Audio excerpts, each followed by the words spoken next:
Testing 1 2 3. Testing 1 2 3. This is Radio Free Mormon on the air, broadcasting behind enemy lines. Tonight's episode, we're going to deal with some startling recent developments in the McKenna Denson case. I'm pleased to have with me for this analysis Bill Reel. Bill Reel, how are you doing? Wonderful. Grateful once again to sit side by side with you and to dive into some data and to share some thoughts along with yours. Well, great. I think the way to lead into this is probably to talk about what has happened during the past couple of weeks with the McKenna Denson case. As most listeners know, I have spent a number of episodes dealing with this case and her allegations of being raped in a basement room at the Missionary Training Center in 1984 by the president of the MTC, Joseph Bishop.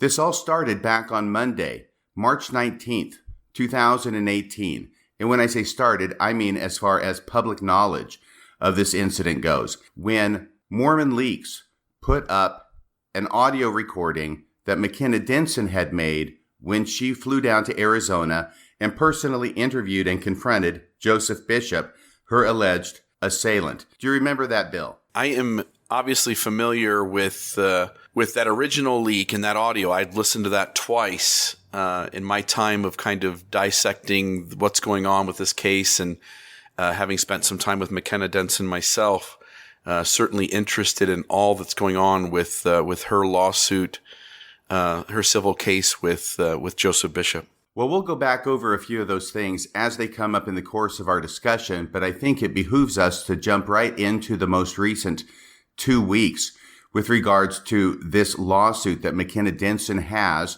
and is currently ongoing against the LDS Church for allowing Joseph Bishop to be president of the Missionary Training Center. Their position, McKenna Denson's position, is that the church did or should have known that he was a sexual predator at the time he was made president of the MTC, and that therefore the LDS Church is responsible for his conduct and his alleged rape of her at the MTC. In the past couple of weeks, however, things have changed dramatically. In the eyes of many, McKenna has gone from being a saint to being a monster. And what this all has to do with is recent allegations that McKenna Denson has made from late January and early February of this year, 2019. By the way, today's date is May 30th, 2019. But 2 weeks ago, she went public with allegations that she said happened to her, as I say, back at the last days of January, first days of February of this year, 2019. And those allegations involved 3 incidents in which she claims to have been victimized. The first incident has to do with an allegation that while she was away from her house, some unknown person snuck into her house and put Drano in her orange juice. When she came back to the house, nobody was there. She took a drink of the orange juice. It burned going down. She was taken to the hospital where she was treated and then released back to her house. The second allegation has to do with somebody in the middle of the night coming out and setting fire to her car, which was parked out in front of her house. The third allegation has to do with her being physically assaulted in front of her house by an unknown assailant, and as a result of which she received a broken nose, a broken wrist, and a broken finger. All of those were apparently reported to the police at the time, and she has not gone public with those until the last couple of weeks. As soon as she went public with those, many people who were formerly supporters of her began to question her credibility. Those stories just did not sound like they made a lot of sense to many of her supporters, certainly not all of her supporters. And I don't know if it's a result of those stories being made public, Bill, but in the past week, late last week, I became aware of police reports that were being made available on the internet. And these are police reports related to prior allegations that McKenna has made against different and assorted, and actually quite a number of different people. One of the police reports is from 1999 that I've seen, and another of the police reports is from 2004. And what it does is it details a number of these allegations that she has made in the past. And those have been brought to the surface primarily by Mike Norton, who on this past Monday confronted McKenna about it very publicly and very harshly, I think, and then published that on the internet to thousands and thousands of people. The result has been that McKenna's popularity has plummeted, and that apparently her attorney now has or will shortly withdraw from representing her in the case, because it appears that her case against the church, based upon this allegation of what happened, or what she says happened in the basement with Joseph Bishop, has been severely undermined by these recent developments. Your thoughts, Bill? Yeah, I'll tell you, as a outside observer who, again, I've had dinner with McKenna. Me and my wife and two friends of ours spent an evening at Sunstone, taking her out to dinner, talking to her about the case and her story, and trying to be a sympathetic ear to what was going on. McKenna's also come to southern Utah on at least, I think, one occasion, maybe two, where we drove around and kind of gave her a tour of St. George. And so I had considered, and still do, consider McKenna a friend. But what happened is, as you're pointing out, when the incident on January 30th happened with the orange juice, all of a sudden kind of an eyebrow raises. And I start to think like, wait a minute, this just doesn't feel right. And then, as you say, within a short time now, her car is on fire. Within a short time now, she's assaulted and ends up with these injuries. And at some point, you start to think like, wait a minute, as you consider her past and as you kind of wrestle internally with all that's going on in this case, you start to become skeptical. And then when Mike comes out, and we'll go through some of this, when Mike comes out with his video, a lot of these things aren't new. These are things that I had known. And if you and I we'll get into this as well, but McKenna's been fairly open about the things that were known and were sitting on the table that the public knew from the dossier that was leaked when this all first started. We, in conversations with McKenna, she was open about these issues and saying, yeah, these are some of the things in my past. I'm not a squeaky clean person.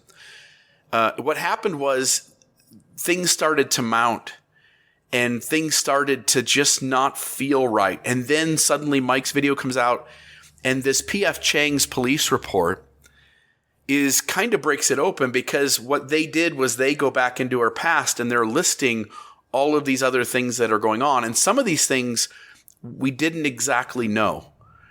And now that time has gone by, there's this opportunity for McKenna to kind of respond to some of this. And Mike is now pursuing other police reports. And there are other people in the background who are reaching out to Mike Norton and saying, hey, chase this down. Hey, chase that down. What we're running into essentially is that when you lay it all on the table, McKenna Denson has had a lifetime of accusations and deceiving people and scamming people.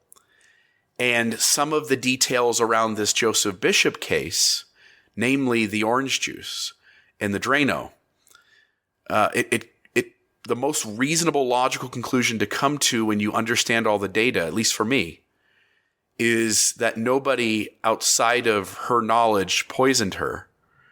But that I, again, this is my gut, is that she's done this herself or had somebody do this in order to somehow, in her eyes, make her case stronger. Right. And to help the audience understand some of those comments you just made, Bill, McKenna Denson and I are in regular contact, I would say. Not frequent, but regular contact on the phone. I have never met her. And we have been since, I would say, April of 2018, after I did my first podcast relating to her case, and she reached out to me and established contact at that point. McKenna told me in almost real time about these incidents from January and February, the orange juice, the car on fire, the assault in the front yard. She told me shortly after, even maybe the day of or the day after, that's how close in time it was. So I was finding out about these things well in advance of her public disclosure of them 2 weeks ago. And I speak with you much more frequently than I do with McKenna. And I was telling you about these incidents that she has alleged. And I know that we were sharing misgivings at the time about how this affects her credibility and how we view her credibility as a witness. In other words, can we take her word for things just because she says them? Because these seemed extremely outlandish, extremely bizarre. And as the contents of these police reports became more public, it seemed more and more bizarre. You're right. Everybody, I think, knew that she has a checkered past. I do not think that she has attempted to hide that fact. But it's one thing to have a checkered past that's in the sort of distant past. It's another thing to have that past brought forcefully into the here and now by additional allegations that sound an awful lot like some of the allegations she has made many years ago. Yeah, there are some similarities, specifically with poison drinks and specifically with poisoned orange juice. There's also some other data points that are deeply concerning as well, things I didn't know. I also want to note, too, while you and I have regular conversations and you are informed by McKenna when these events took place recently, at the same time, I also have a very dear friend who also has been trying to help McKenna, has sent some cash her way, and by the way, sent her security cameras, which she told him were up and running. And strangely, as she has said that she's, came forward about these incidents because of fearing for her life, fearing for her safety. McKenna came forward on these 3 incidents, and she says because she feared for her own safety. And I understand that from like a normal human being stalked and assaulted by somebody. I get that. But my dear friend sent her a set of security cameras, which she said were up and running in her house. And so there's so much more to the story in that people have sent cash to her. People have loaned her cars. People have put her up in their homes. People have sent her equipment to try and catch whoever it is that's going after her. With so many people trying to help her and to assist her. And now to kind of feel like, wait a minute, this doesn't feel right. Like this lady has an entire history of deceiving people. And now you have these recent events. Again, I don't blame the ex-Mormon community. I don't blame the ex-Mormon community for losing trust in her. As to be honest, I've completely lost trust in her. I don't know, RFM, if we should maybe start. I've got some thoughts kind of running from the very beginning to today, and it might make sense kind of working through that timeline. Can I just go ahead and synopsize a couple of things right now about her credibility, and then you can go back and that'll work out real well? Okay. The main issues related to her credibility have to do with the fact that she has made multiple allegations of sexual abuse or assault or rape or attempted rape against a number of men over a period of many years. None of those have ended up resulting in convictions. Most of them suffer from the fact that she is able to provide not enough detail to even find the people that she has alleged have assaulted her. And of course, this causes a lot of concern because the very focus of the case against Joseph Bishop is a claim that he sexually assaulted and raped her. So when you look at that situation against a pattern of making allegations against men of rape and sexual assault a number of times, perhaps 5 times, perhaps 6 times, I'm not sure what the count is, but it's a fistful over a period of decades, then it tends to make a lot of people rightfully question her allegations about Joseph Bishop. The second thing is that she apparently has made claims against companies or restaurants in order to get money from them, alleging that she was somehow injured by their negligence. She also has a number of convictions, apparently, for crimes involving dishonesty. And by that I mean shoplifting or some kind of fraud. And those do not help her case either. As I say, most of these things were known, at least in general outline, from the get-go on this case. Most people had a general idea. But I think that most people were willing to put that aside in favor of believing her and even championing her and even donating to her cause because they believed that she was telling the truth. Can I just tell you about this 2004 P.F. Chang report? Okay, because that ends up detailing a lot of things. I'll try and do this quickly. It's about a 72-page police report. I've read through it. Her allegation was that she went to a P.F. Chang back in 2004 with a group of other people, that there was a cake that was brought out for dessert, that she took some frosting off the cake, that she put it into her mouth, she swallowed it, something scraped going down. It ended up being 7 small razor blades, which ultimately she ended up passing after going to the hospital and seeing an attorney and then going back to the hospital again. The seeing the attorney part in between the hospital visits did raise the suspicions of police. And if you go through this police report, what you find is about the first half of it, the police are investigating this as a potential assault in the first degree. Did somebody intentionally put these razor blades in this cake frosting? And so they do a very thorough investigation. They're talking to all the people at P.F. Chang's. They're talking to people who are the servers. They're talking to the people who are in the back room, the cooks. They find out that these cakes are shipped there from the cake manufacturer. They're not made there separately. So they go talk to the cake manufacturer.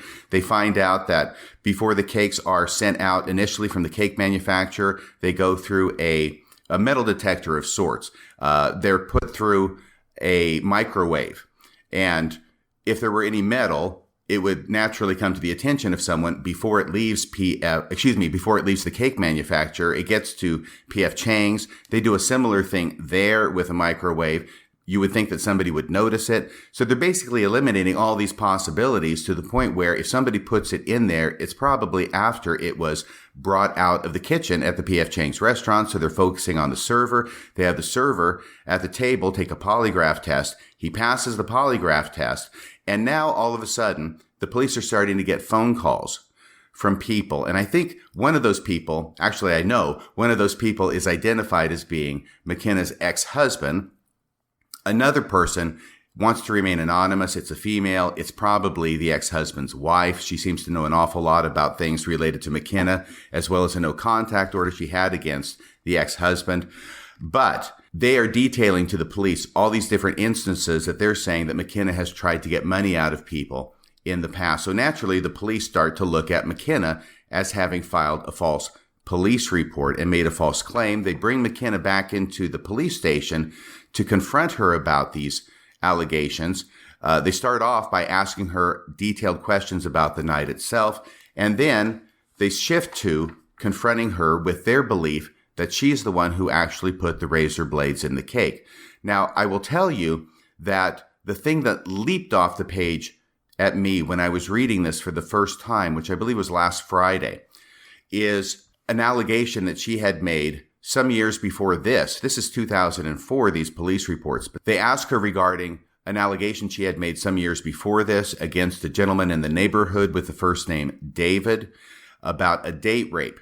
And here's what she says. This is from the police report. Now, the reason this jumped out to me is this isn't somebody saying that McKenna said this so much as it is the police report reporting what came from her own mouth. Okay, so technically it is the police saying she said this, and yet it seems to be in a situation where it has a good degree of reliability.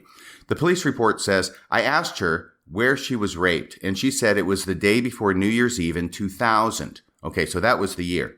I asked her where it occurred, and she said Charleston, South Carolina, and then said Mount Pleasant, South Carolina. They're probably really close together. I don't know South Carolina very well. But then the more important part. I asked if a suspect was arrested, and she said yes, and said his name was David. She gives the last name. I won't give that here. She said he was a neighbor of hers, and they had trouble proving the case because he had used a date rape drug. Now, here's the line that leaped off the page at me. She said from what they understood, he had been sneaking into her house and putting the drug in their orange juice. but they were unable to prove it. Now, you can understand why that stood out to me in the 70-plus pages of police reports, because here's McKenna in 2004 describing an alleged date rape that she suffered in the year 2000, where she's claiming that a neighbor snuck into her house and put the drug in her orange juice. What does that sound like, Bill? Sounds a lot like the recent claim that somebody broke into her house and put a poison into her orange juice. Right, and the problem with this is that it's difficult to believe in the first instance, all right? This is not something that happens to many people on a regular basis. You know what I mean? It is something that we could allow might happen to one person once in their entire lifetime. But when we have two allegations of the same exact kind of MO, it strains credulity to the breaking point. Yeah, it makes it really hard to give the benefit of the doubt, and especially knowing all the other data, but even standing on its own, it becomes not only highly unlikely, but unbelievable. And then you add it to all the other stuff that's going on. And by the way, we need to add to that another detail, which is that back in September of 2018, there are now multiple people who said at that time McKenna spoke to them about someone trying to put Drano in her orange juice and breaking in. This would be 3 months before she reports an actual incident occurring on January, was it 30th? I think so. It was at the very end of January of this year, 2019. January 30th. So 4 months prior, she is claiming someone else broke into her house and poisoned her orange juice. And then 4 months later, on January 30th, she actually calls the police and says, someone broke into my house last night and poisoned me with orange juice. Or she calls the ambulance, calls the medical team, and they come to her home. In other words, she has claimed to be poisoned by orange juice, and then 4 months later actually has an event happen where someone breaks in and poisons her orange juice. And now you add that to this line in the P.F. Chang report, and you add it to all the other data, and suddenly what becomes by far the most logical, rational, reasonable conclusion is that all of this is being made up, as Elder Holland would say, out of whole cloth. Well, let me go ahead and try and look at this as analytically as I can. You know, I've been an attorney for 29 years, almost 30 years now. I could conceive from the other side of that story that she was telling the people at the Sean McCraney show, the staff, this whole list of claims that she has made about different people, about different things that have happened to her. Let's say that she mentions about the date rape drug in the orange juice, that at some point in 2000, neighbor had snuck into her house, put this date rape drug in her orange juice. They weren't able to prove it. And then 4 months later, she goes public. Oh, excuse me. That was September. So from September to when? May? That's even longer. So that's what, 4, 5, 6, 7 months or so later. She goes public with these claims from January.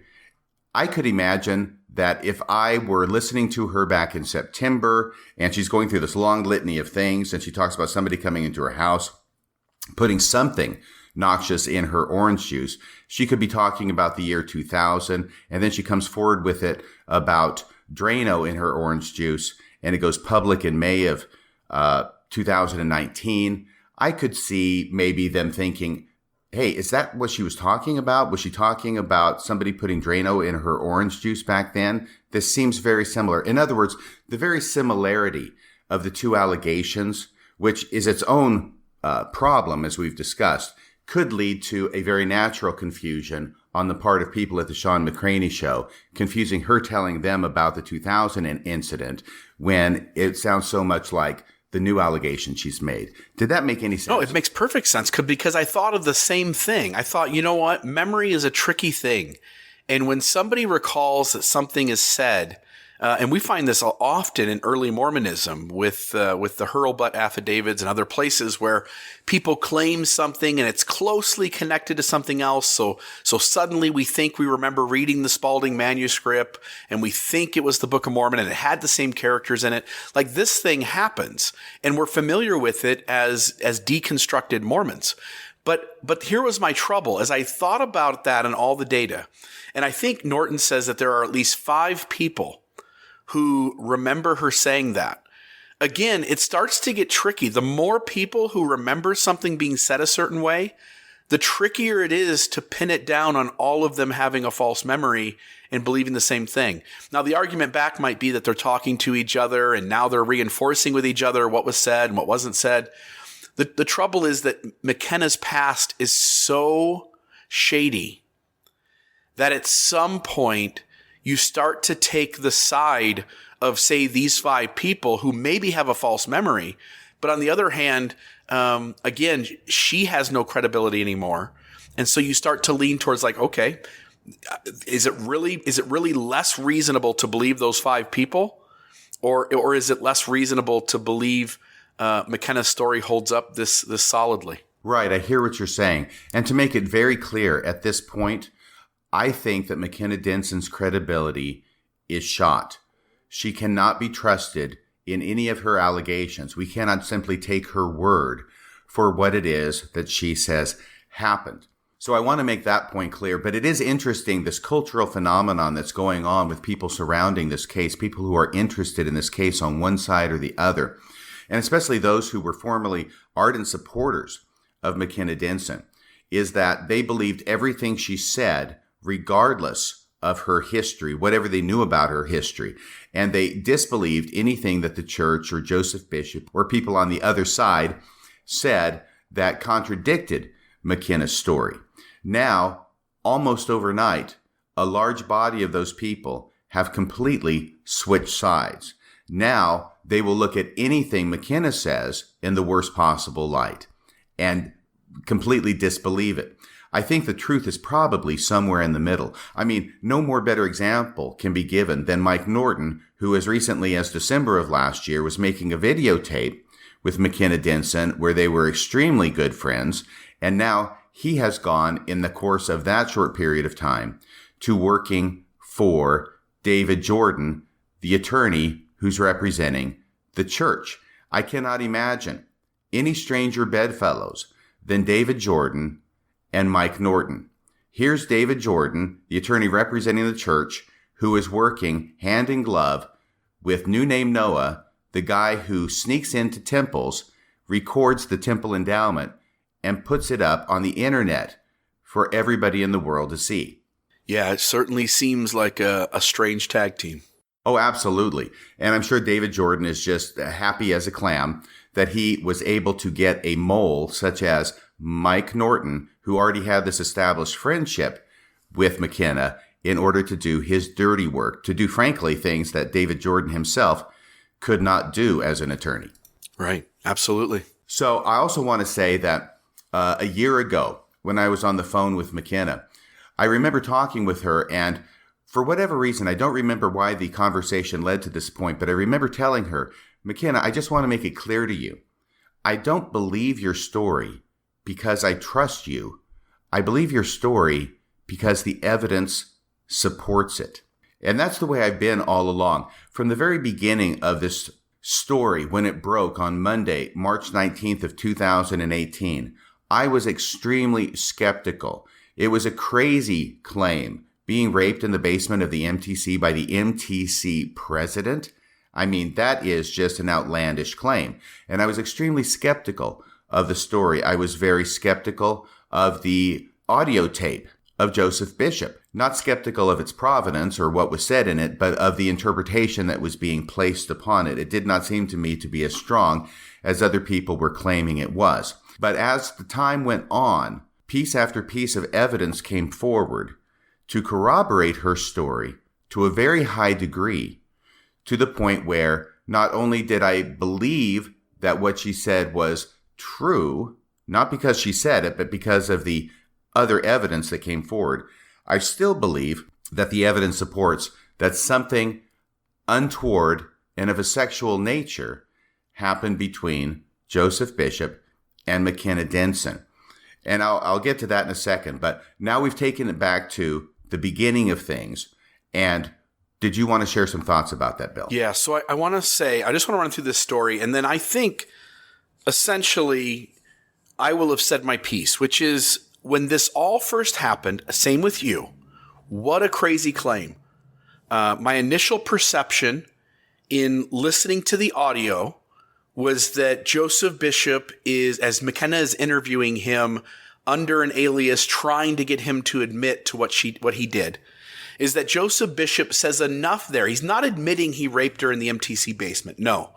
But he's admitting to enough immoral behavior that you sense like, oh my, this guy could be capable of having done that. He seems confused because it appears he understands in his own mind that there are multiple women that he has been inappropriate with. And so as you listen to the audio, you go, wait a minute, this could actually be true. At that point, you did the interview with McKenna, the 2-part interview where you have her tell her story.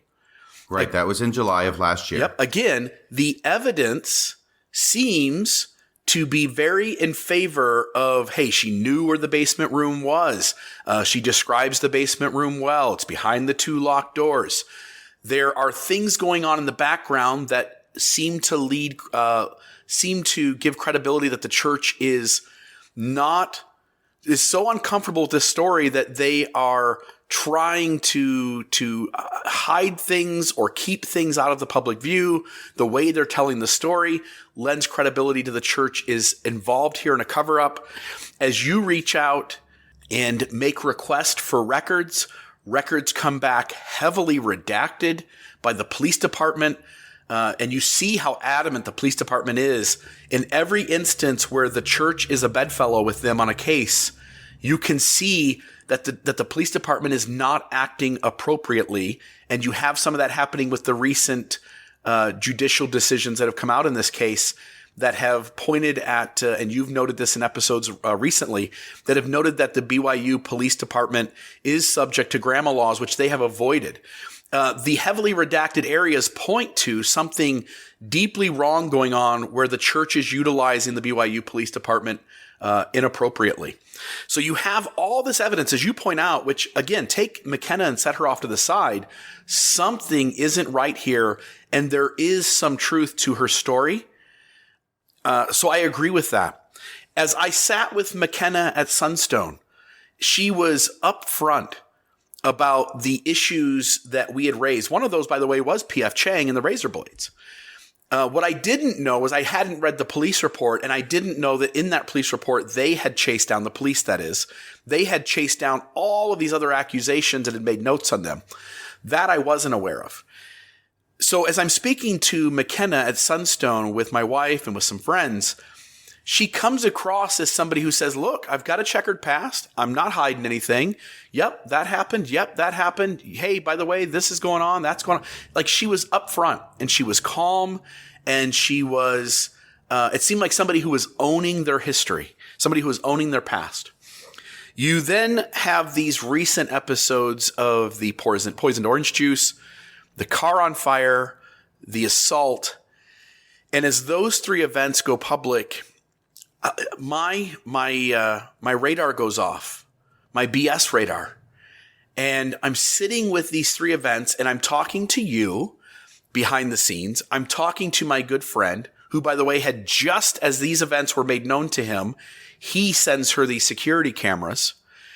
And as I'm having conversations with you and him, I'm expressing like, guys, I'm really skeptical. And you're agreeing. You're saying, hey, I'm skeptical too. This just doesn't feel right. My friend goes, yep, this just doesn't feel right.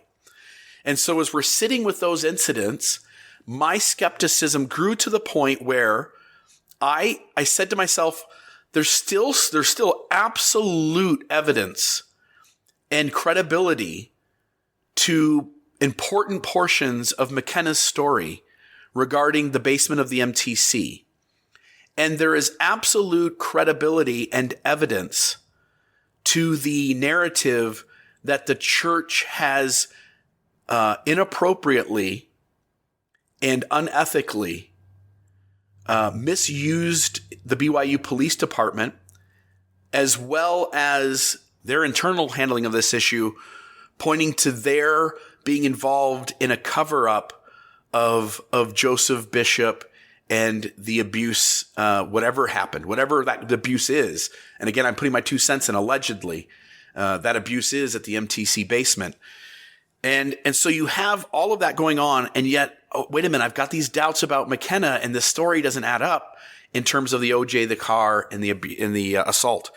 Now you fast forward to Mike. Mike Norton reaches out to me, reaches out to others several days ago, and says, hey, this is about to be blown wide open. Just so you know, here are the things that I'm finding. And as he shares the things he's finding, it goes above and beyond the list. You noted some of those, but there are others. She gets assaulted by, she claims, 2 black men in a parking lot. And then the next time around, she says, I only saw one of them, but then another person hits me over the back of the head. So at one point, it's 2 black men. In the second instance, it's 1 black man with a second individual who she does not know or see or describe hitting over the back of the head. And then Can I break in for just a second, Sure. Bill? I'm sorry. Just so I don't forget. That description, unfortunately, is remarkably similar to her description of her assault in the front yard of her house in early February of this year. That there was one man there, that she ran out to confront this one man, and then she was apparently attacked from behind by a second man that she did not know was there. Yeah, so you have a second completely different claim that runs parallel to a claim in her past. So now you have 2 drugged orange juices. You have 2 assaults by 2 men where one man is seen and the other man attacks her from behind. So she ends up being put into, and this is the incident I was first talking about, where she sees a black man, and then another person behind her hits her over the head. She's knocked unconscious. And then these 2 men, or maybe there's more, but at least 2 men, end up sticking her in her own trunk. And she ends up suing this place of employment for having bad lighting and bad security outside. She has a history of suing everyone and anyone. She has a history of faking cancer. There are 2 different places of employment with multiple employees at both locations who say that McKenna claimed to have had cancer and solicited donations from fellow employees for cancer treatment. We have another instance where McKenna claims to have been diagnosed with cancer, tells everybody that she's been diagnosed, is then told by the doctor, she claims she's told by the doctors that she's misdiagnosed and she actually doesn't have cancer, but then she doesn't go out and tell everybody that she first told she did have cancer, that she didn't. She's been caught shoplifting multiple times. The past becomes so inundated with claims that are outrageous. If it was just one of them, it's outrageous. And now at this point, I think when you add these all up, you're probably talking 30 to 50 instances of lawsuits, allegations of assault or rape, allegations of kidnapping, allegations of cancer. When you add it all together, eventually, so let me put it this way. When I first was dealing with my radar going off, my conclusion was, look, something happened in the MTC basement and the church is doing a cover up. And I still believe that, by the way. And I'd love to conclude the episode maybe talking about that for a few minutes when we get to that part. But I still believe something inappropriate happened in the MTC basement, just as you do, not because of McKenna. In fact, completely outside of McKenna, because if it was based on McKenna, I wouldn't believe it anymore. But based on the evidence, as you point out, I also, again, believe there is a cover up and was a cover up by the church. And I believe that based on the evidence as well. What happened was I believed those things happened. But what I lost faith in was everything else. And now all of a sudden I had to sit with my own biases. And I said, wait a minute. So there's this event in the MTC basement that she's saying rape occurred. And there's this entire past, which says, like, wow, in light of her entire past, this MTC basement, it seems more rational and reasonable to just say, like, oh, this is just another false claim she's making.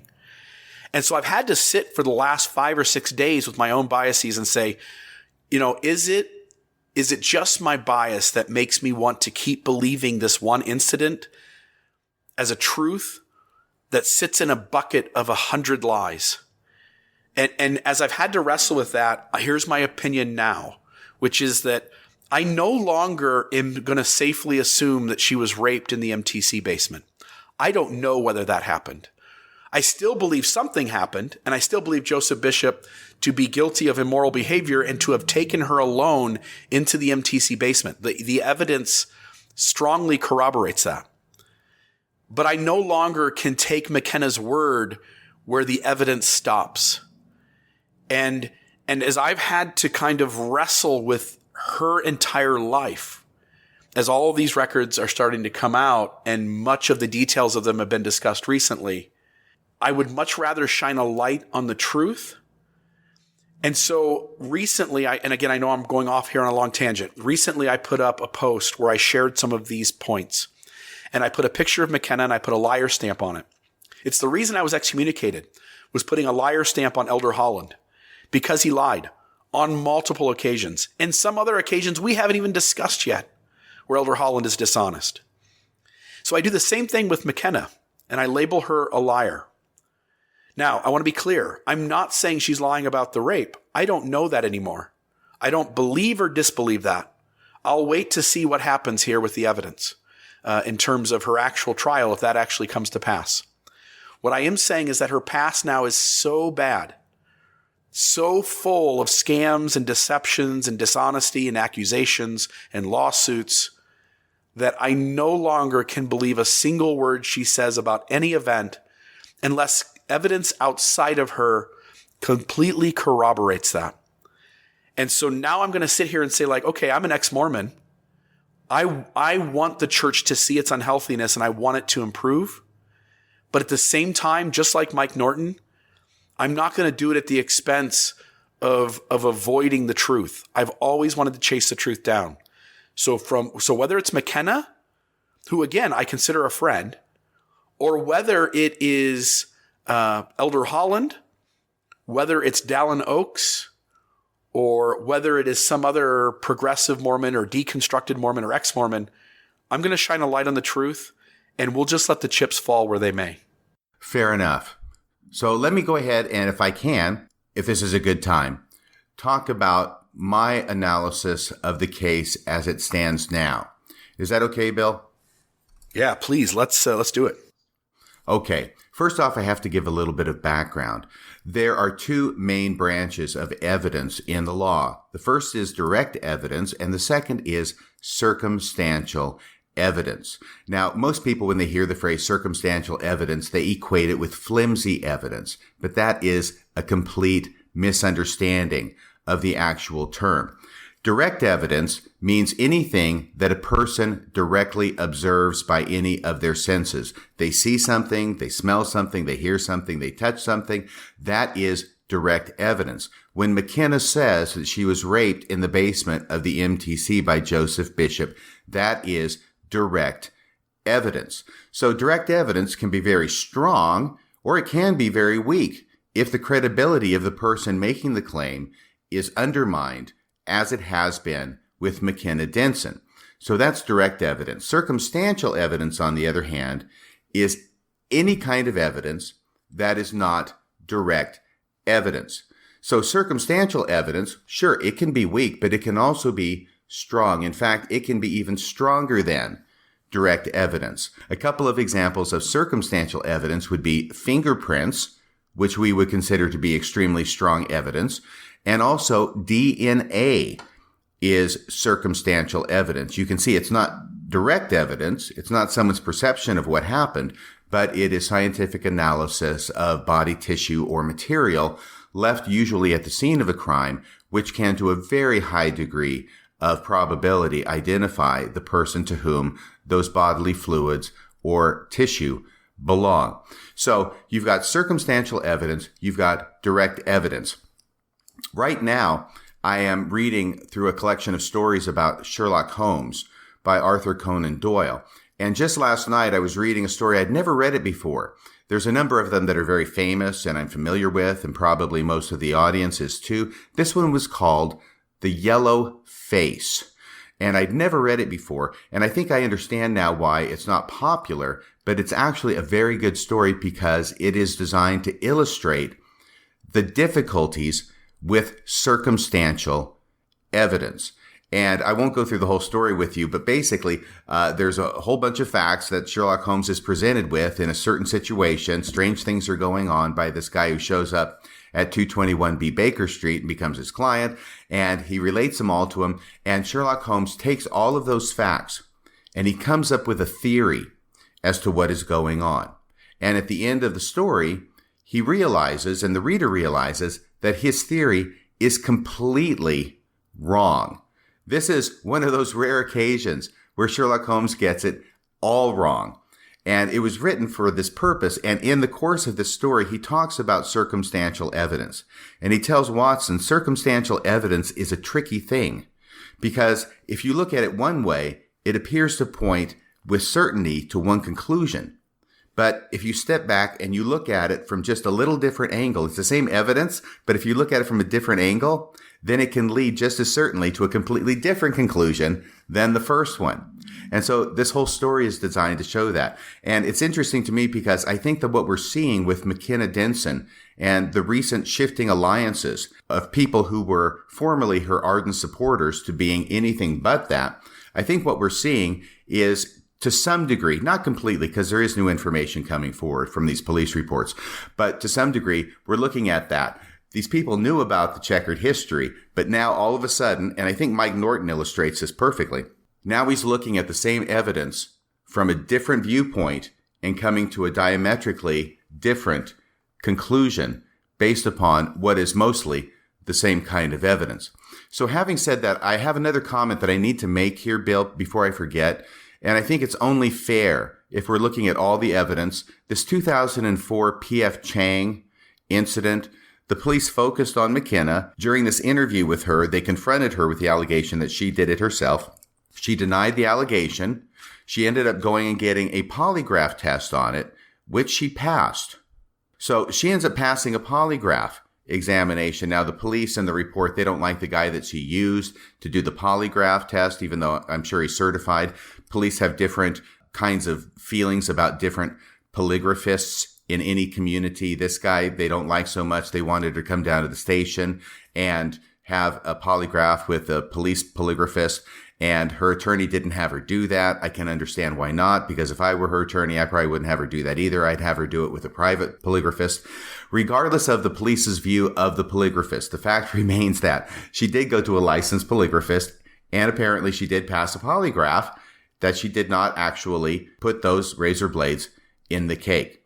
So this is something that just makes things all the more complex, all the more interesting from my point of view, because we have clashing facts all over the place. And we are at the point where there are so many facts against McKenna, but then again, so many facts on the other side that it is possible to argue opposite sides of the coin with a great deal of evidence. I don't know if I could say equally effectively, but at least effectively from both sides. So that's the first part I wanted to say. Any comments about that so far? Here's the trouble, and the reason I'm stammering, because when I look at her history collectively, I'm left with two choices. One is that she's a really good scam artist who has been deceiving people all through her life, from the age of somewhere in her 20s to present day. Or I have to believe that she is the unluckiest person in the entire world, and maybe the luckiest because she's still here and she's still in relatively good health. But to be, hit over the head by two black men and stuffed into a trunk, to have been misdiagnosed with cancer, to have been sexually assaulted, raped on multiple occasions, to have been poisoned, to have been assaulted, to have your car lit on fire, to have had someone sneak razor blades into your food, to have chipped a tooth on some chicken salad. When you add all of it up, you have this woman having experiences in her life that, to get the same amount of experiences, we would have to randomly go out and probably find 3 or 4 million people to have those 3 or 4 million have the shared trauma and drama that McKenna Denson has. And as one who tries as best as possible, and not perfect at it, at setting their bias and their emotion aside and saying, what's most logical? What's most rational? What's most reasonable? It becomes really difficult to say, yeah, let's give her the benefit of the doubt, and let's let her past really be, she says it happened, let's allow it to happen. Man, that becomes a mountain that I'm going to be exhausted trying to climb in the first 5 minutes. Oh, I hear you 100%. And lest anybody forget what I said before, I feel like I need to repeat it throughout.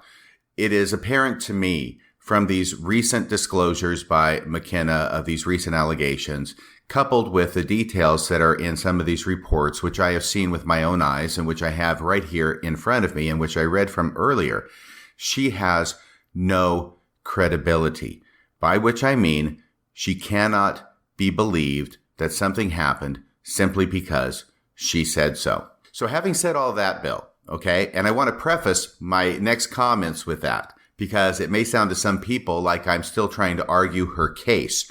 And I am, but I'm arguing it from the facts, not from what she says happened, all right?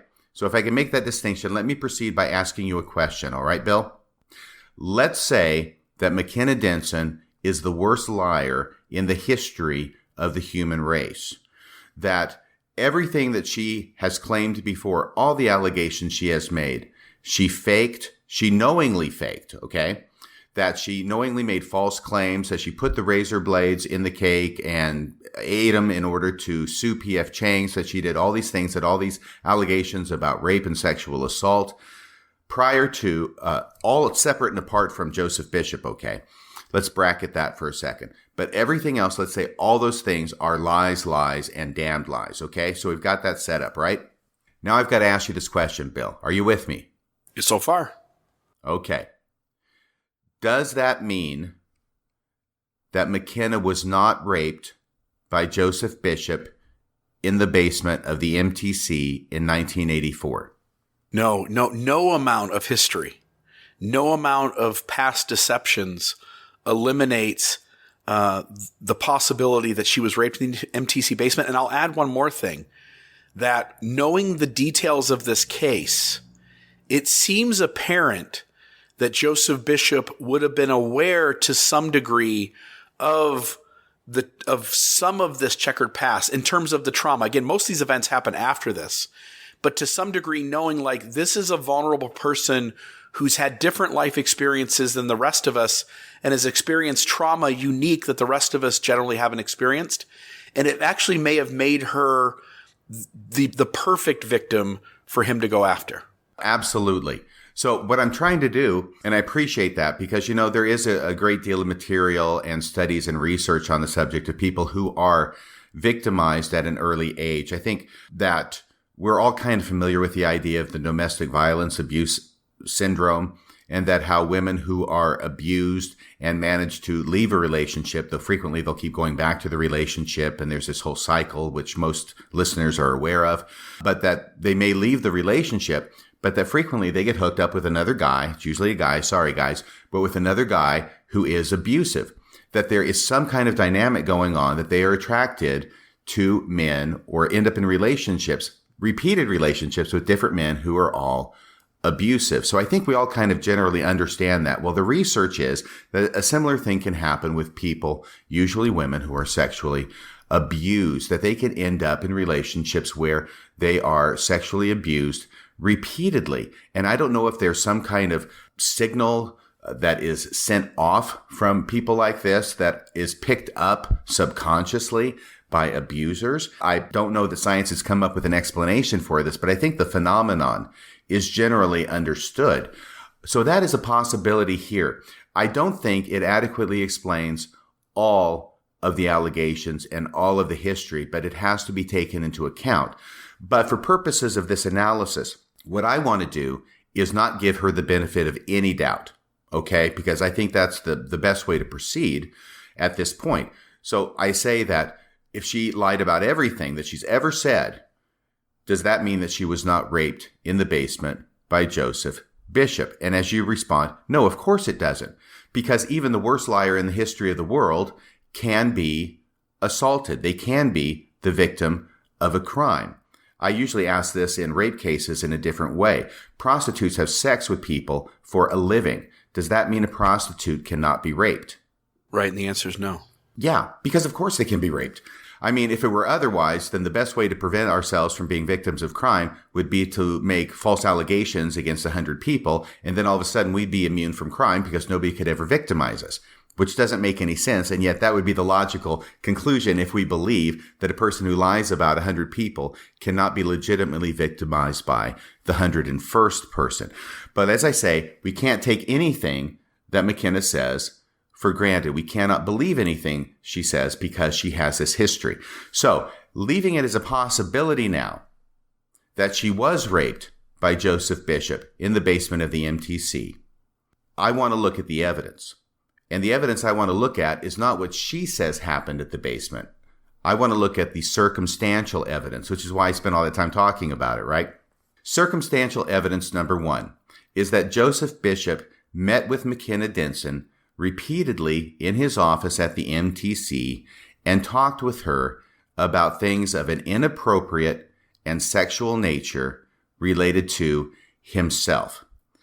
The reason I think this is established is because McKenna Denson told the stories of what it was that she says he told her in that office.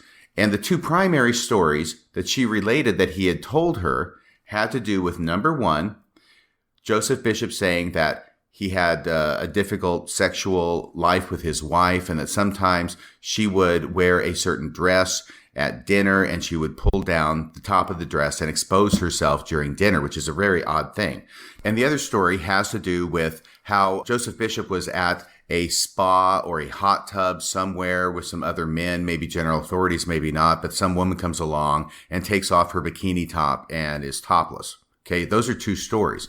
Now, McKenna Denson, in her audio taped interview with Joseph Bishop, tells him about those stories. Okay, she doesn't ask him, what kind of stories did you tell me at the MTC? And he tells her these stories. She already knows the stories going in. And she mentions the one story about Joseph Bishop's wife at dinner. And he admits that that was true and that that had happened.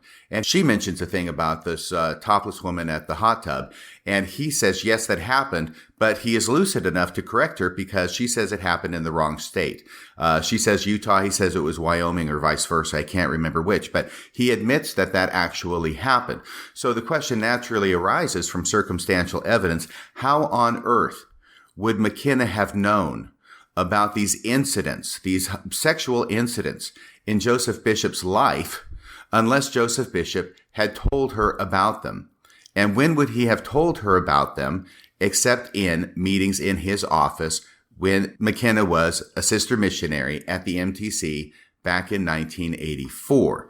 So it seems to me that these facts show a high degree of likelihood, almost to a certainty, that indeed Joseph Bishop was talking to McKenna Denson in his office about these specific stories. Otherwise, how would she have known about them? So that's number one. I think that the evidence is really strong that he was sexually inappropriate with McKenna in his discussions with her. We do know that the Spanish teacher of McKenna Denson at the MTC was contacted by law enforcement as part of their investigation of Joseph Bishop, and she remembered McKenna Denson, and she remembered that she kept being called out of class. She didn't know why, but after, over 30 years, she remembers McKenna Denson, and she remembers that she was called out of class, which suggests that she was called out of class quite a bit. Otherwise, I wouldn't think you'd remember it after 35 years. It wouldn't stick in your memory. There are these pieces of evidence that corroborate what it is that McKenna's saying, at least in this regard. Now, the second thing is her knowledge of the room in the basement of the MTC.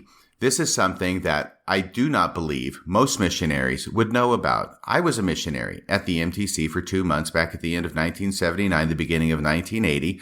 I sure didn't know about any rooms in the basement. I didn't even know there was a basement at the MTC. It's kind of like Pee Wee Herman in the movie, about the basement at the Alamo. Okay, are there any questions? Yes. Where's the basement? Excuse me? Aren't we going to see the basement?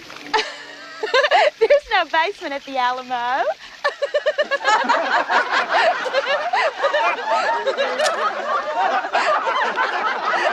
He didn't know there was no basement at the Alamo. I didn't know that there was a basement at the MTC.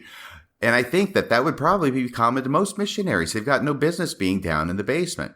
And yet, later in the week of March 19th, a former employee at the MTC, back during this time period, or shortly after this time period, comes forward anonymously, if you recall, to the press and reports, yeah, there was a room down there. And it matches the description that McKenna Denson gave of the room down there. And this person thought that he or she should come forward with that information, even though it was done anonymously. So that's another strange thing. Now, that's not as conclusive in my mind as the sexual talk, because McKenna Denson says that Joseph Bishop mentioned to her the existence of this room in the basement. Now, she says he mentioned it to her in terms of an invitation to go down there and see it, which she says she ended up doing. And that's where the rape occurred, according to her. It is possible that he simply mentioned the existence of the room to her in passing, that he had a preparation room where he went down to spiritually prepare and maybe watch videos of the Mormon Tabernacle Choir on the VCR that was in the room. That is a possibility. So there is an alternative explanation, which is reasonable, as to how it is that McKenna could know about the existence of the room at the basement, because she was told directly by Joseph Bishop without his actually having taken her down there.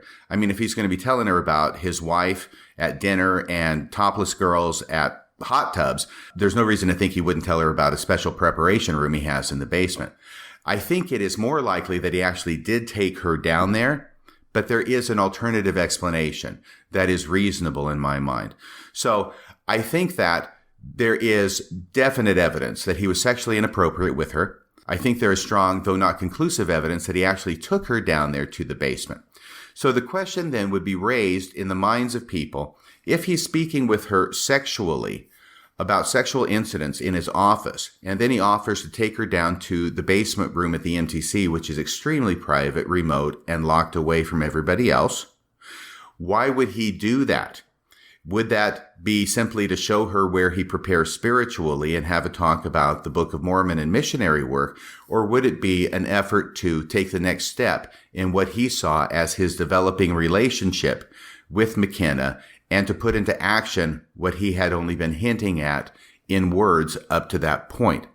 So there's those aspects of it. But there's more than that. The fact is that Joseph Bishop has had another complaint made against him by another sister missionary who was at the MTC when he was the mission president, that she was sexually abused or assaulted by him in some way. And we know that because the church itself admitted it.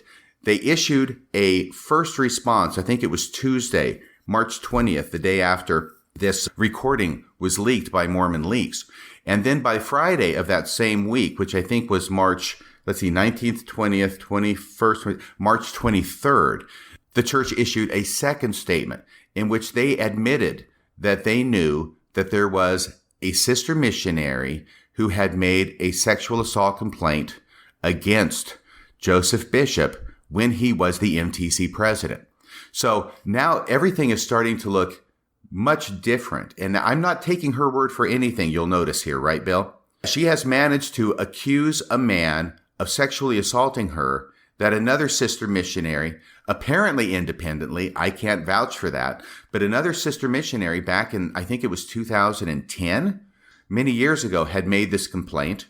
And remember, it was addressed by her stake presidency, who the church statement said then contacted Joseph Bishop. He denied it, so they felt like there wasn't enough room to go forward with a disciplinary action against Joseph Bishop. So there are other alleged victims out there. So what are the odds?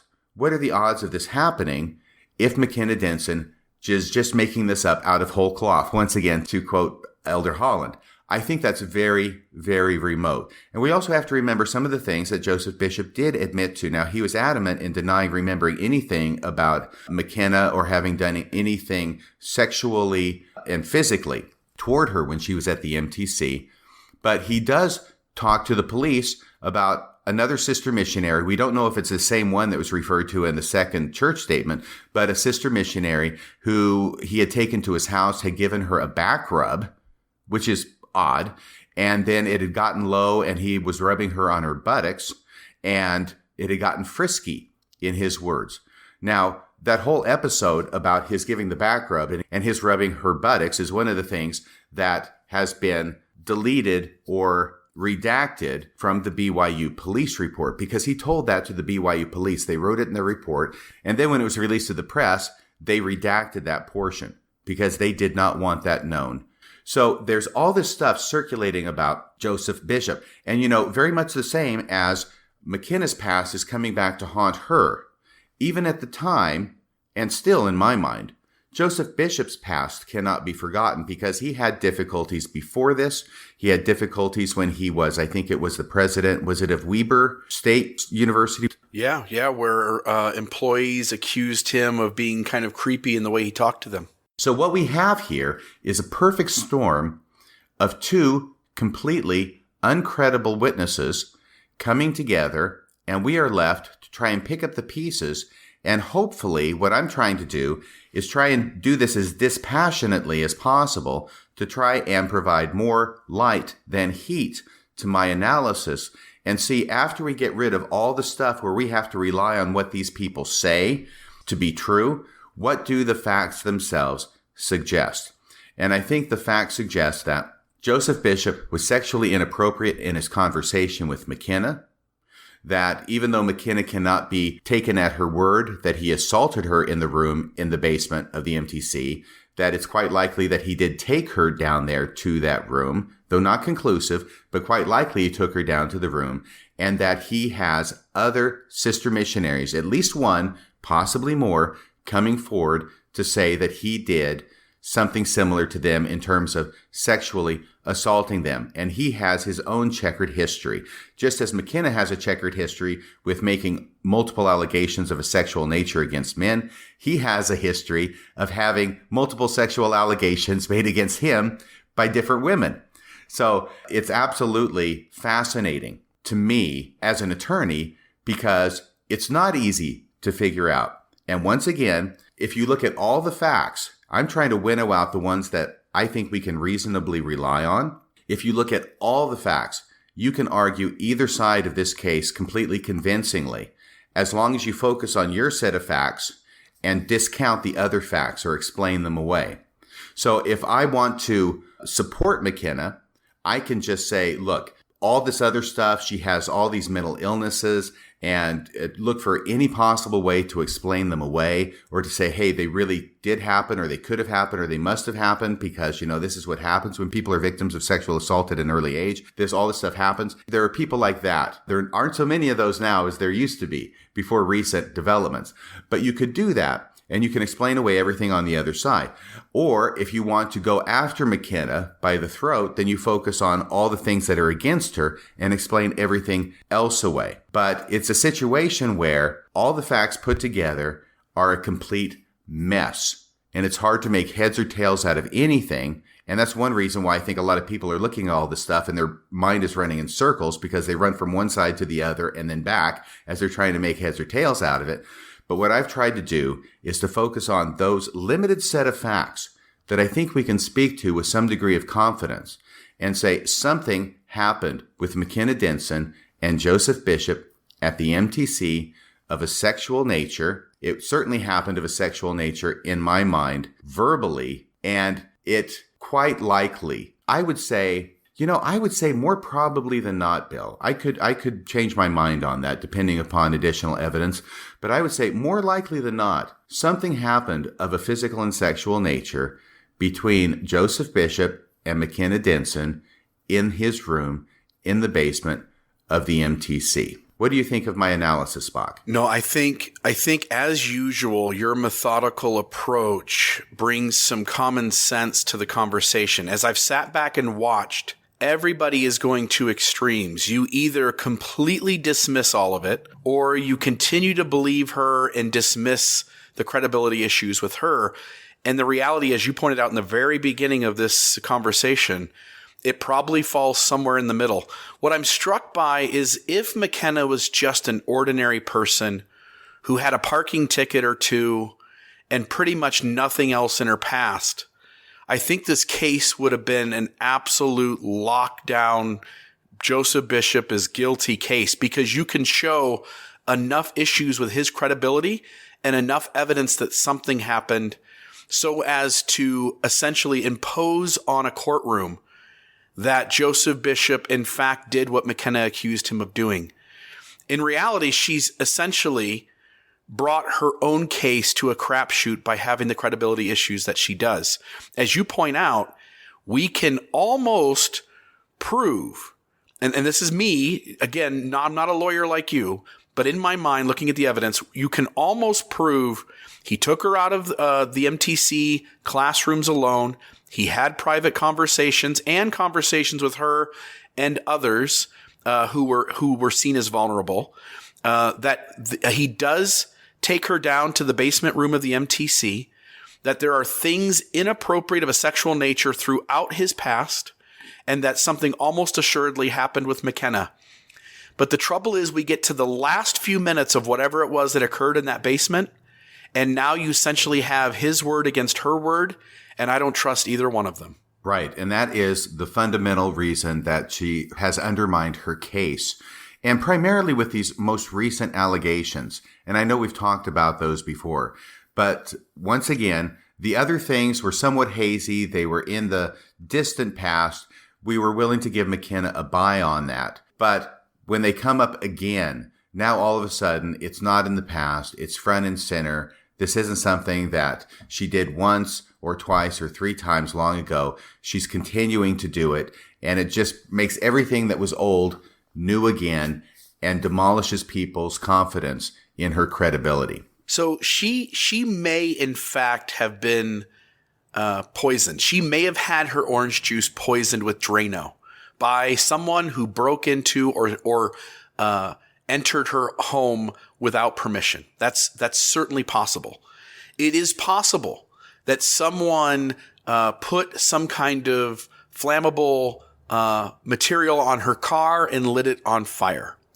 It is certainly possible that she came out of her home and saw a man and jumped off her porch, and then a second man tackled her from behind, breaking her finger, messing up her face, breaking her nose, breaking her wrist. But the trouble becomes, as you and I have discussed throughout this entire conversation, is that it is now more reasonable, it is now way more rational, way more logical to say that we are just running into more of the same of what McKenna has done her entire life. Right. It appears to be a pattern. No, it doesn't appear to be a pattern. It is a pattern. All right. Whether it's true or whether it's not, it is a pattern. And that pattern serves to undermine her credibility. Let me back up here for a second and just tell you something, Bill. I represent a lot of people who are charged with criminal conduct. And it is very important to them, or at least to most of them, that I believe them. And I try and explain to them, look, whether I believe what you say is the least important thing in the world as far as your case goes. And they usually don't understand that. So I explain to them, it doesn't make any difference what I believe. What matters is what the evidence shows. So it doesn't make any difference if I believe McKenna. Right now, I could not take her word for any particular allegation that she has made because of her history. What matters to me has never been what she has said. What has always mattered to me is what the evidence shows. And I think I've just sort of gone over a brief synopsis of what it is that I think the evidence shows and why it is that I still think something untoward happened between her and Joseph Bishop at the MTC. The degree to which that untoward sexual behavior happened is really what is thrown into doubt by McKenna's credibility. Yeah, and I want to just say one more thing, and I think I've essentially said everything I want to say, which is when I put a post out about McKenna, had the liar stamp, had my points of why I have moved from being an ardent supporter to being completely wanting to distance myself from her and from her behavior is that I got feedback from lots of people who said, Bill, you're diminishing the abuse, the sexual abuse that others who bring cases, you're diminishing like their credibility. Like in other words, by attacking McKenna for what they saw as an attack, by attacking McKenna, you, Bill, are reducing the credibility of other victims of sexual assault. And on top of that, the same thing we've made the argument here. Just because McKenna has 1,000 problematic issues in her past doesn't mean she wasn't raped, doesn't mean she wasn't assaulted in this instance. And so, Bill, you should back down and simply let this thing see the process through. And my response to that is that I have, as a public voice, and as somebody who is aware both behind the scenes privately, as well as watching all this data unfold publicly, I feel I have a responsibility to shine a light on the issue at hand, the truth that I perceive, to have conversations about it in terms of the podcast or social media blogs. That and I'll say this too. McKenna calls me the day I put that post up. She says, I was really surprised to see you do that. And she goes, do you understand that you're hurting the cases of other people who were sexually assaulted and who bring cases up both currently or in the future? And I told McKenna, it's the same answer I would say to anybody who says that. My responsibility is to shine a light on this particular case, to shine a light on the data that I'm aware of, and the reasons for which I no longer trust McKenna Denson or believe anything she says. And whatever the repercussions are for other cases, whatever the repercussions are for her case, if it ever makes itself into a courtroom, that is a separate issue. I'm not going to act in this particular instance out of fear of what the ripples are in other places. But instead, what I'm going to do is say, like, here's a particular instance. I'm going to shine a light on it. I'm going to discuss the repercussions of what is being exposed and talked about right now. And whatever the ripples in the water are going forward for everyone else and for McKenna, I'll let the chips fall where they may. What I'm going to do is simply focus on sharing the data, talking about what that data means to me. And we're all going to have to deal with repercussions of all of our actions, good and bad. I don't choose to do the wrong thing so that right things happen in the future. That would be a bad MO to operate out of. What I do instead is we try to do the right thing. And we recognize that this world is a messy, complicated world. And that when we do the right thing, good and bad things happen. And at the end of the day, we're still responsible as human beings to try to do the right thing. And the right thing is to shine a light on McKenna Denson's life and to help people understand, like, hey, for those of you who are sending money her way, for those of you who are loaning her an automobile, for those of you who are putting her on your couch or letting her sleep in your guest bedroom, my suggestion would be aware of all of this. Understand the data, understand the information, and you make an intelligent, informed decision. And whatever damage that does later on down the road, we'll have to deal with that then. It sounds kind of like your approach to Mormonism in general, Bill. Yeah, skepticism and search for the truth, whatever the consequences are. Well, I want to just finish out this podcast by talking a little bit about the church cover-up of this entire episode. This has been my main angle on this story from the beginning, has been the church cover-up and the different steps that they have taken in order to cover up the story, to shade the story, to try and spin the story in such a way as to deflect from them. And that is what I have covered in a number of episodes. It is what has led me to make multiple requests for documents from the BYU Police Department. And As you mentioned earlier, Bill, from the time that this happened back in March of 2018, when this went public, different people have made public disclosure requests of the BYU Police Department for unredacted copies of those police reports of their investigation into this. The first police report that was issued to the media was almost completely redacted.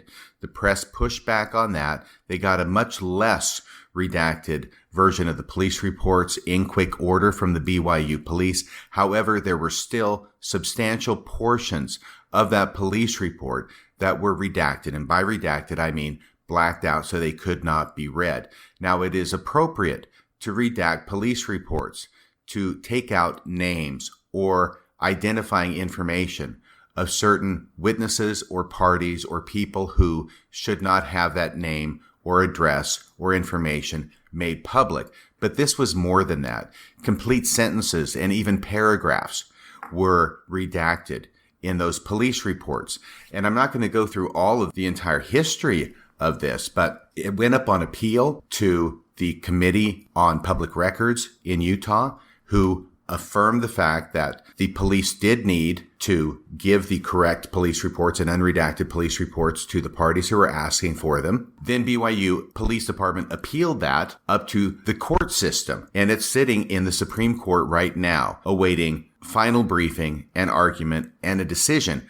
But since that has happened, recently now, the legislature took action and said the BYU Police Department is, as a matter of law, forget what might happen in the Supreme Court, the BYU Police Department is now, as I'm speaking, as a matter of law, required to comply with the Public Disclosure Act of Utah, which is GRAMA, sometimes called GRAMA. And people now have, subsequent to that law going into effect, made requests to the BYU Police Department for an unredacted copy of the police reports. You provided a copy of that to me yesterday, Bill. And guess what? All the same redactions are still in place. Right. They're still playing the same cat and mouse game. The redactions that are in the police reports, now that they are subject to GRAMA by law, and they know they are exactly the same as they were when they were still saying they weren't subject to GRAMA. So this puts the people who are getting these still redacted copies in the position of, well, now you've got to go through this entire process again, up to the chief of police, then when he denies it, up to the Utah State Records Committee, and then from there you have to go up to the courts. And frankly, I know this is getting a bit long, Bill, but I'll tell you a couple things. In Washington State, where I practice, there are fines associated with a government agency that fails to provide the information or improperly redacts information in public records that are issued pursuant to a public records request. There have to be fines. There has to be some hammer over government entities to get them to comply with this, because government entities are not going to want to be transparent. So there has to be some kind of hammer. The deal is that in Washington, those fees begin to accumulate on a daily basis from the point in time at which the government agency should have released those documents or those unredacted portions of documents to the person making the request. So by the time you get up to the court system, those fees, which accumulate at a daily basis for every day that they haven't complied, can be and frequently are substantial. Now, that gives an impetus to government agencies to be transparent and fully disclose from the outset in Washington. I've read the GRAMA statute in Utah. Unfortunately, the GRAMA statute in Utah is not drafted in the same way. And in Utah, those fines, those daily fines against a government agency, do not begin to accrue until you are already at the appellate process, until you're already up into the courts of appeals. Now, it could be up at the Utah State Records Committee, I'm not sure, but it's way past this point.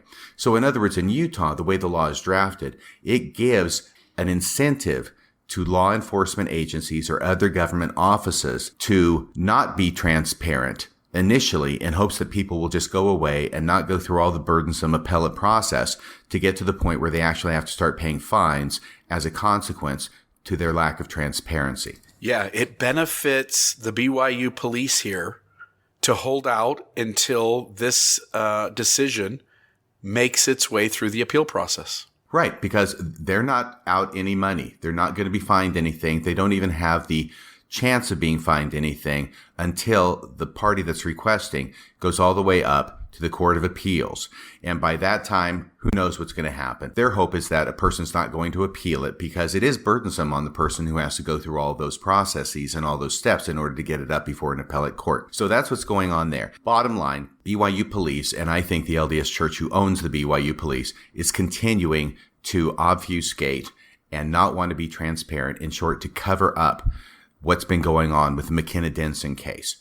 And I think that also continues to speak to their hands being not clean in this, and that there is something that they're covering up. In other words, you don't cover up something if there's nothing to cover up.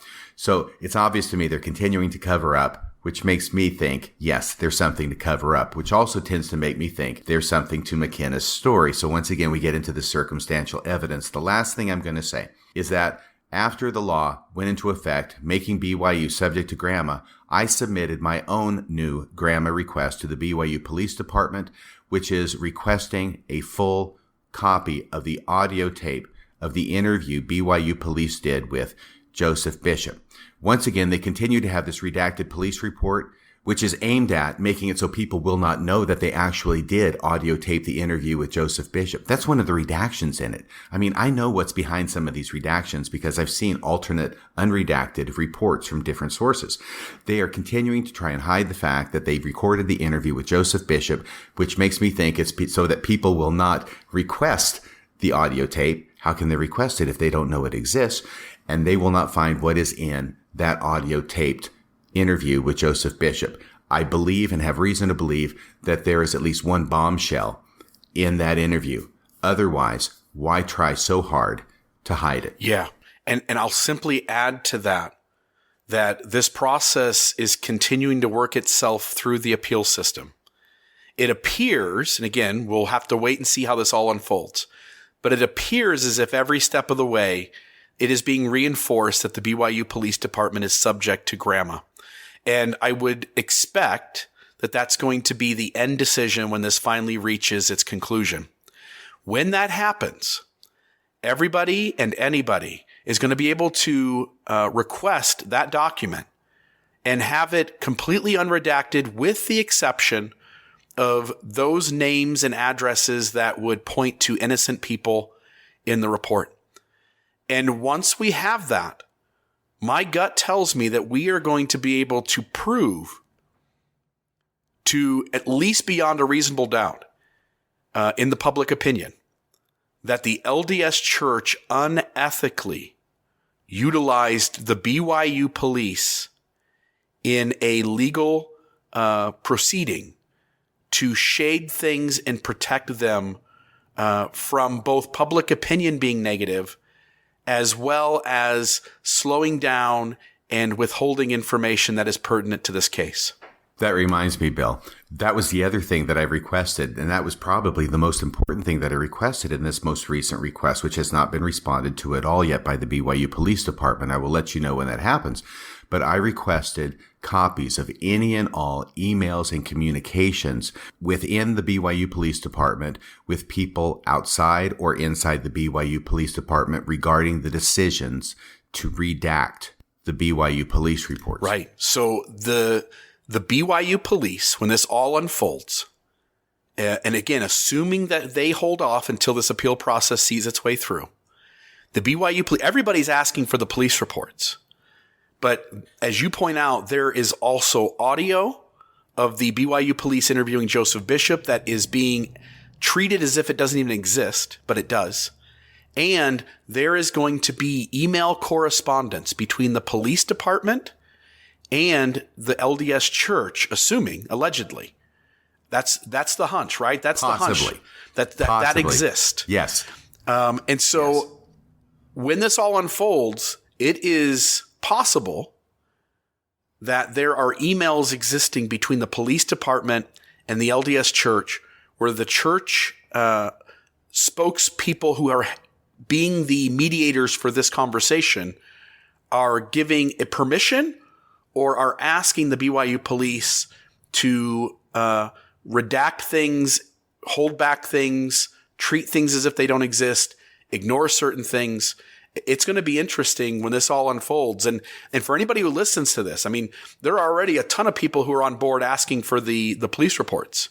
My suggestion would be to join RFM and to also send in your own request for emails and for audio, and to not let those two things not be part of this conversation, because there might be stuff there that would blow the lid off this entire thing.